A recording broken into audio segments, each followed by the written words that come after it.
Des cris et des huées, mais aussi des applaudissements. La scène se déroule à l'intérieur de la Chambre des représentants de l'État du Tennessee. Le porte-parole de l'Assemblée est en train de donner les résultats d'un vote concernant 2 élus démocrates, dont Justin Pearson, ici les bras levés.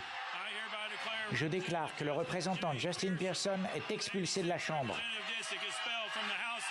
Son tort, avoir manifesté publiquement pour un meilleur encadrement des armes à feu, quelques jours seulement après une nouvelle tuerie dans une école.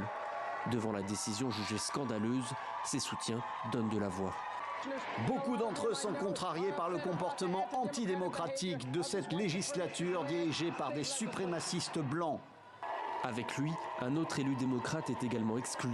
Il s'agit de Justin Jones, qui s'expliquait quelques minutes plus tôt, prévoyant la décision de l'Assemblée du Tennessee.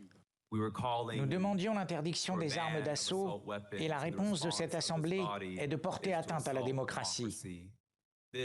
C'est un jour historique pour le Tennessee, mais un jour très sombre pour le Tennessee, car il signalera à la nation qu'il n'y a pas de démocratie dans cet État. L'épisode a rapidement dépassé les frontières du Tennessee. La Maison-Blanche a réagi.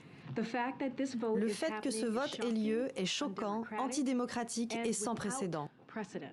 Dans tout le Tennessee et à travers l'Amérique, nos enfants paient le prix des actions des législateurs républicains qui continuent de refuser de prendre des mesures pour renforcer les lois sur les armes à feu. Depuis le début de l'année, les États-Unis ont été le théâtre de 130 fusillades de masse. Le débat autour du port d'armes divise profondément le pays. Joe Biden a appelé le Congrès à interdire les fusils d'assaut, mais face à lui, le puissant lobby du NRA, soutenu par une partie des élus républicains, continue de s'opposer à une nouvelle juridiction.